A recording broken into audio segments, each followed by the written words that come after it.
Olá a todos, eu me chamo Zuliane. O capítulo escolhido pelo meu grupo foi o capítulo 6, que é o Direito ao Trabalho, da Lei nº 13.146, ano 2015. Eu vou estar falando do artigo 34 ao 35, que é a seção 1, disposições gerais. O artigo 34 ele já vem trazendo aqui 3 pontos importantes.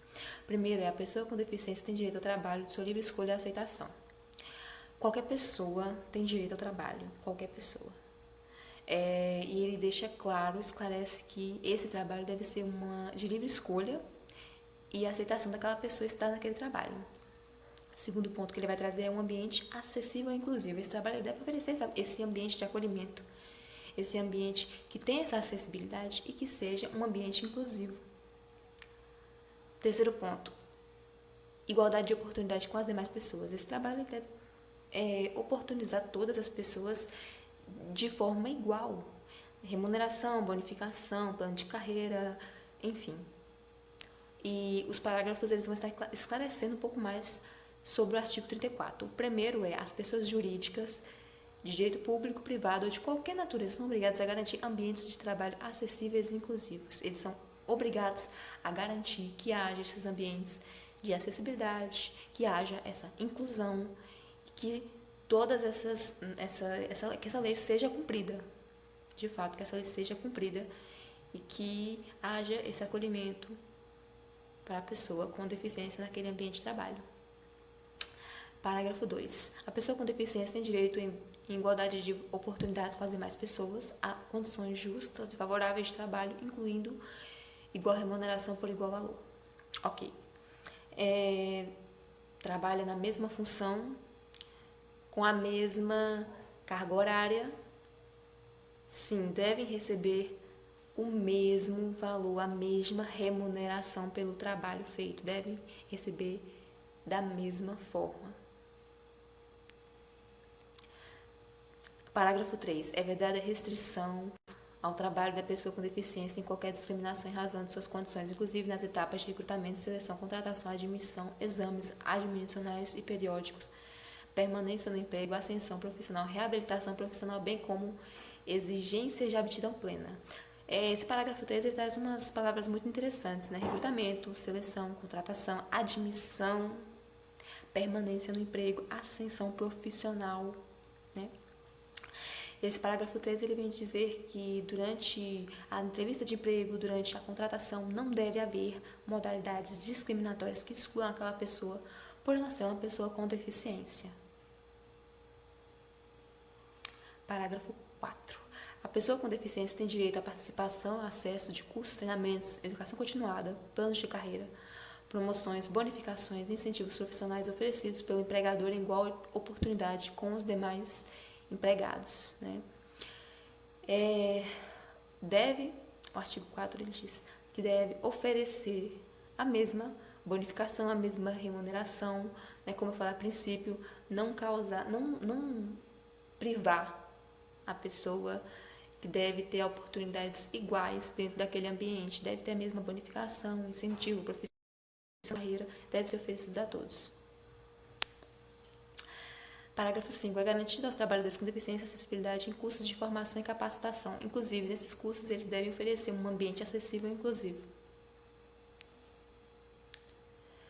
Artigo 35. É de finalidade primordial das políticas públicas de trabalho e de emprego promover e garantir condições de acesso e de permanência da pessoa com deficiência no campo de trabalho.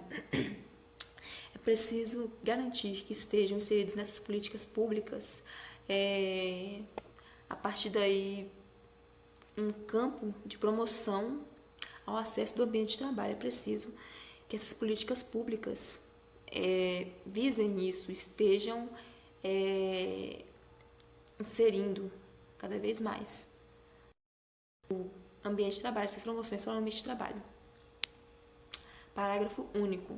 Os programas de estímulo ao empreendedorismo e aos trabalhos autônomos, incluindo o cooperativismo e associativismo, devem prever a participação da pessoa com deficiência, disponibilizando linhas de crédito quando necessários. Vamos lá. Quando eu estou falando de estímulo ao empreendedorismo, eu tenho que estimular pensando na participação, né, de pessoas com deficiência. Não adianta eu ter uma política pública que garante esse estímulo de empreendedorismo, sendo que eu não insiro nessa política pública a pré-visibilidade dessas pessoas com deficiência empreendedoras, entendeu? Pensar no empreendedorismo, inserir essas pessoas que também são empreendedoras, as mesmas oportunidades iguais a todos, né? Milena Luísa, e eu vou falar sobre a seção 2, da habilitação profissional à reabilitação profissional. Artigo 36. O poder público deve implementar serviços e programas completos de habilitação profissional e de reabilitação profissional, para que a pessoa com deficiência possa ingressar, continuar ou retornar ao campo de trabalho, respeitando sua livre escolha, sua vocação e seu interesse. Pelo que pode-se entender deste artigo, não é obrigatório que a pessoa com deficiência ela tenha que ingressar ou retornar ao trabalho, mas se for de sua livre escolha, se for por vontade própria e ela tiver interesse, ela pode retornar. Parágrafo 1º. Equipe multidisciplinar indicará com base em critérios previstos no parágrafo 1º do artigo 2º desta lei, programa de habilitação ou reabilitação que possibilite à pessoa com deficiência restaurar sua capacidade e habilidade profissional ou adquirir novas capacidades e habilidades de trabalho.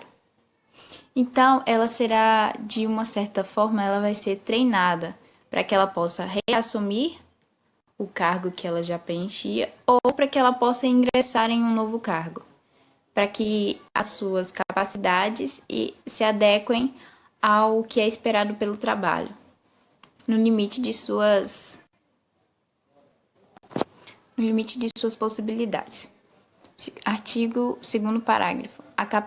A habilitação profissional corresponde ao processo destinado a propiciar à pessoa com deficiência a aquisição de conhecimentos, habilidades e aptidões para exercício de profissão ou de ocupação, permitindo nível suficiente de desenvolvimento profissional para ingresso no campo de trabalho.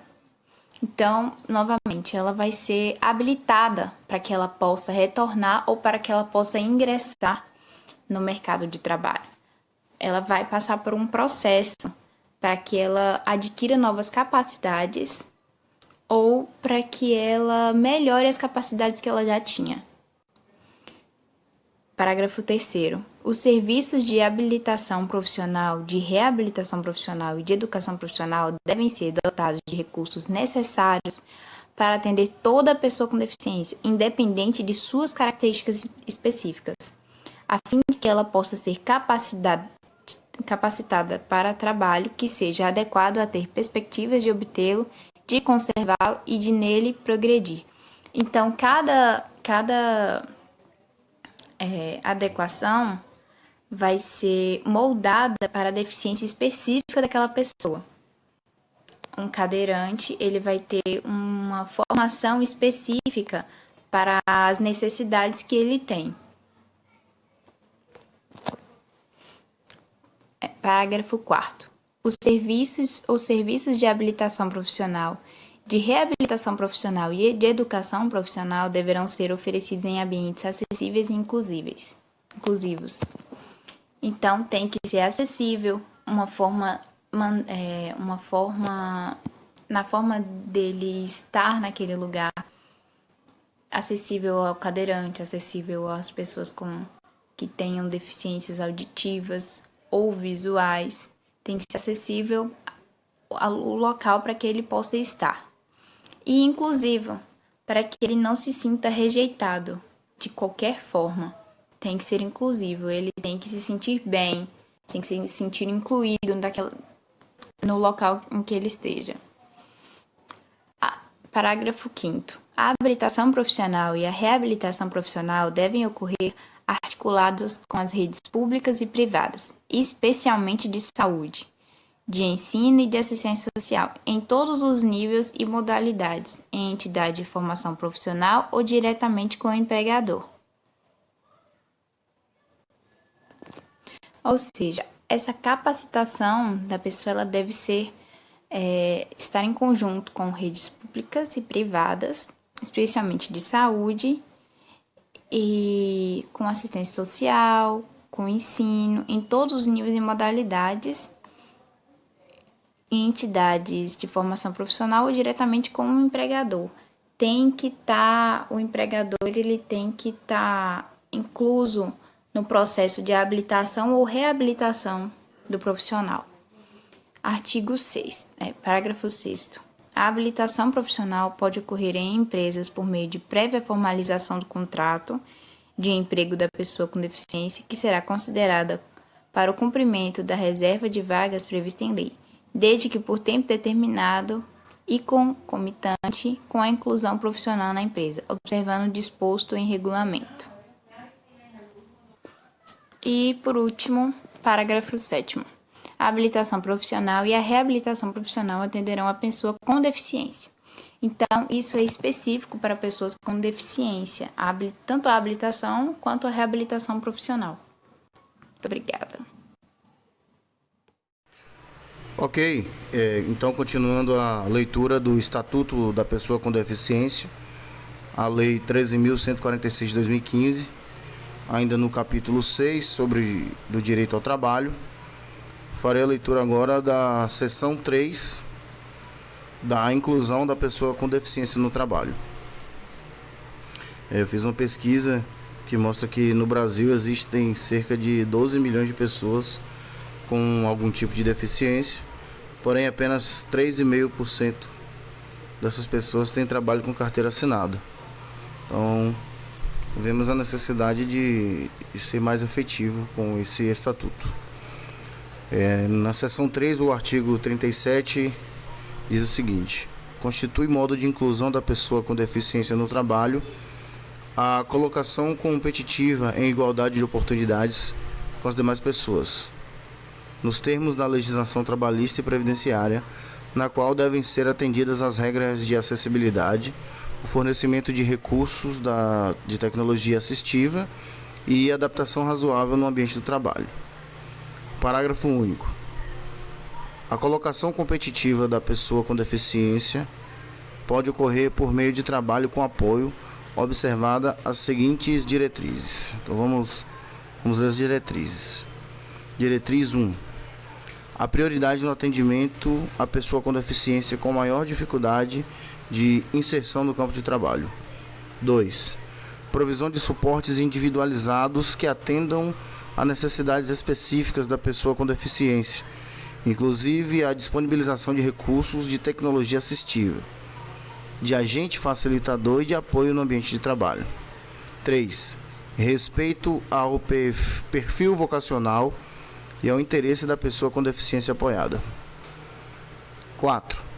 Oferta de aconselhamento e de apoio aos empregadores, com vistas à definição de estratégias de inclusão e de superação de barreiras, inclusive atitudinais.